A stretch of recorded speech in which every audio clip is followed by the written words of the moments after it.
Overview of DSVision channel group menu settings.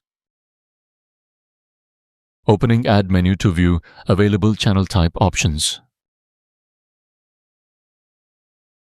Clicking Copy to duplicate configured channel 1 settings.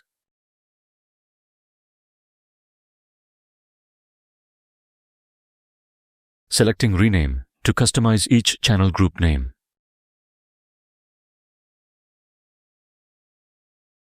Renaming channels sequentially for clear identification.